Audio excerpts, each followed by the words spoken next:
Hello everyone. तो आज हम लोग सीखने वाले हैं वोकैबलरी में हम लोग सीखेंगे synonyms, antonyms, one word substitutions, idioms and phrases, phrasal verb, proverbs और होमोफोन्स।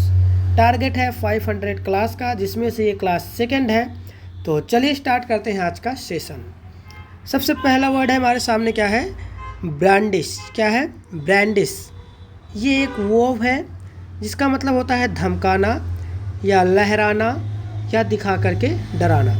ठीक है, जैसे हथियार वगैरह लेकर के आप किसी को क्या कर रहे हैं? धमका रहे हैं या उसको लहरा रहे हैं, दिखा करके उसको क्या कर रहे हैं? डरा रहे हैं। इसका सिनोनिम्स होगा फ्लॉन्ट, इंटिमिडेट, वेव। ठीक है, क्लियर।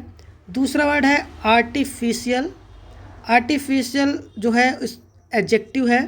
ठीक है, इसका होता है अर्थ मानवीयकृत। जो मानव के द्वारा बनाई गई चीज़ें हैं या वस्तुएं हैं वो आर्टिफिशियल कहलाती हैं। एंटोनिम्स होगा natural, real, genuine, authentic. Natural, real, genuine, authentic. तीसरा हमारे सामने क्या है? तीसरा हमारा है one who can neither read और राइट। एक ऐसा इंसान जो कि ना तो रीड कर सकता है और ना ही लिख सकता है, ना तो पढ़ सकता है ना तो लिख सकता है, वो होता है इलिटरेट। इसे बोलते हैं अशिक्षित। वन वर्ड सब्स्टिट्यूशन है। क्लियर है? इन अनेक शब्दों का एक वर्ड। क्लियर। फिर है चौथा snake in the grass. Snake in the grass idioms है। इसका अर्थ है छिपा हुआ दुश्मन। तो यहाँ पर इडियम्स होता है जो बातें हैं वो, इसकी जो मीनिंग है वो हिडन होती है, वर्ड बाय वर्ड नहीं रहता है, हिडन मीनिंग रहता है। अगर मान लीजिए ग्रास के अंदर स्नैक है और आप अचानक गए, आप पर अटैक हो जाता है, तो ठीक है, तो भाई मान लीजिए कि आप ऐसे ही अचानक ना दुश्मन भी आप पर अटैक कर सकते हैं जो कि दिखाई नहीं देते, सामने से कुछ और ना, वही वाला। तो यहाँ पर स्नैक इन द ग्रास का अर्थ है छिपा हुआ दुश्मन। Break out. ब्रेक आउट एक फ्रेजल वर्ब है जिसका मतलब होता है एकाएक फैलना। किसी महामारी, कोई बीमारी या आग अचानक फैल जाए बड़े स्तर पर, उसे बोलते हैं ब्रेक आउट। फिर उसके बाद क्या है हमारे सामने?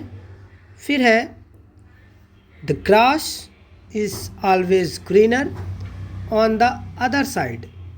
ठीक है, प्रूवर्ब्स है, कहावतें हैं। दूर के ढोल सुहाने होते हैं। दूर के ढोल क्या होते हैं? सुहाने होते हैं। तो जो अदर साइड का जो ग्रास है वो सबको क्या लगता है? ग्रीनर लगता है। लगता है मेरे पास क्या है, जो मेरी तरफ है वो नहीं है, ठीक है, मुरझाई है, लेकिन उधर क्या है? ग्रीनर है।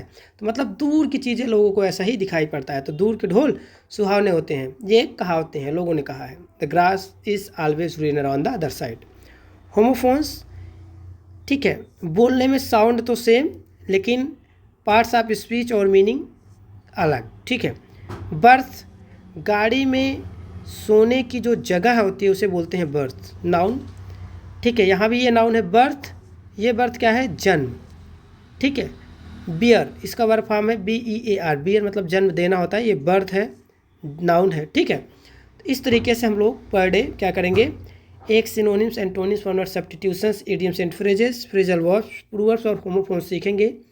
ये ऑल फॉर्म्स ऑफ वोकैबलरी है, मतलब हर तरीके की मीनिंग को आपको यहाँ पर दिखाया जाएगा, जिससे कि क्या होता है कि आप कंपटीशन का एग्ज़ाम दे रहे हो या बोर्ड का एग्ज़ाम दे रहे हो, हर जगह इसी तरीके से पूछा जाता है।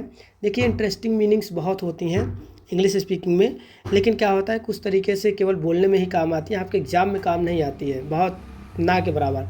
और ये जो मैं आपको दे रहा हूँ ये आपके क्वेश्चंस में, चाहे वो कॉम्पिटेटिव हो चाहे बोर्ड एग्जाम्स हो, वहाँ पर आपको देखने को मिलेगा। और इस तरीके से जब साइनोनिम्स और एंटोनिम्स और इस तरीके से आप चीज़ों को याद किए रहते हो ना, तब जहाँ पर आपको जा कर के मैच करता है और आप उसको आसानी से कर पाते हैं। तो मिलते हैं नेक्स्ट वीडियो में, तब तक के लिए बाय बाय।